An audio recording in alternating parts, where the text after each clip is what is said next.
U.S. just sent B-1 bombers near Venezuela to ramp up some military pressure there. Is that accurate, and can you tell us more about that mission? No, it's not accurate. No, it's false. But we're not happy with Venezuela for a lot of reasons, drugs being one of them, but also they've been sending their prisoners into China, where I think we're going to come out very well, and everyone's going to be very happy. But is there any evidence that China is now smuggling fentanyl through Venezuela to bypass U.S. and Mexican port controls? They are doing that, yes. But they are paying right now a 20% tariff because of fentanyl. That's billions and billions of dollars that they're paying. Administration comes in that wants open borders, and I also have a question for the Secretary of War as well. So now they're coming in by land. And even the land is concerned because I told them that's going to be next. You know, the land is going to be next. And we may go to the Senate, we may go to the, Congress and tell them about it. But I can't imagine they'd have any problem with it. I think, in fact, while we're here, I think it's a good idea, Pete. You go to Congress, you tell them about it. What are they going to do? Say, gee, we don't want to stop drugs pouring in. They're killing 300,000 people a year. I think that's the real number, 300,000 people a year. So between that and my discussion with President Xi, I think we have never made progress like we've made. The sea drugs are almost dead. Well, the biggest thing we can do is make sure they don't come in, because open borders. Listen. Well, yes, sir. Likewise, generally you don't see fishing in submarines either, sir. So the U.S. military, as I mentioned, nobody better in the world at mapping networks, identifying who's connected to who, inside terrorist organizations. It's just the media is used to hearing that when it pertains to Afghanistan and Iraq and ISIS and Al-Qaeda. But if you reframe how you understand the world in our own hemisphere, that's exactly what these foreign terrorist organizations are. And so we will track them, we will map them, we will network them, and we will hunt them and kill them because they're trying to and they are killing and poisoning the American people. And inside that, we have all the license necessary, all the authorities necessary to take these kinetic strikes, and we'll continue to take them.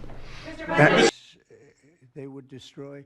It's amazing that our country is even surviving. A moment ago, you said that if Secretary Hegseth went to Congress and briefed them on the operations against we will go, I said. You will go. And we it would will be go. difficult for them to object. I don't see any loss in going. No reason not to. They'll always complain, we should have gone. So we're going to definitely, I'd like to just tell you, let's go. We'll go. And Mr. We're going to tell them what we're going to do, and I think they're going to probably like it, except for the radical left lunatics. And Mr. President, if you are declaring war against these cartels and Congress is likely to approve of that process, why not just ask for a declaration of war? Well, I don't think we're going to necessarily ask for a declaration of war. I think we're just going to kill people that are bringing drugs into our country. Okay? We're going to kill them. They're going to be like dead. Okay? I'm up for murder. Didn't know what he was saying, obviously. I'm sure his lawyer was. On the cartel strategy, hearing you talk about it as war, hearing Secretary Hegseth talk about defeating and destroying and the comparisons to ISIS and Al-Qaeda, those efforts took American troops being engaged in foreign countries. Do you think that's ultimately where this is headed with the cartels, having American troops in countries like Venezuela? No, the cartels are very bad. They had a lot of bad people coming in. They were interviewed recently, and they were asking people what their problem was, and one guy said, yes, I'm up for murder. Didn't know what he was saying, obviously. I'm sure his lawyer was not thrilled with his statement, but no, they're rough people coming into those cartels. Those cartels are rough. You look at what happens, the trip up is horrible, especially for women. They're being killed, they're being raped at levels that nobody thought even possible. They have no rudder. I don't think they know what they're doing right now. They've never done. We have cartels that, somebody came up with the word cartel. I won't tell you who that person was, but you got a lot of bad people in the cartels. And you could look at a country like Mexico, and I really respect the president. I really respect a lot of the people over there, but a lot of the leadership. But they are in fear in their own country, because those cartels are running those countries, okay? And that includes Colombia. Colombia is a drug den. It's a drug den, and it has been for a long time. You got a lousy leader over there right now, bad guy, a thug.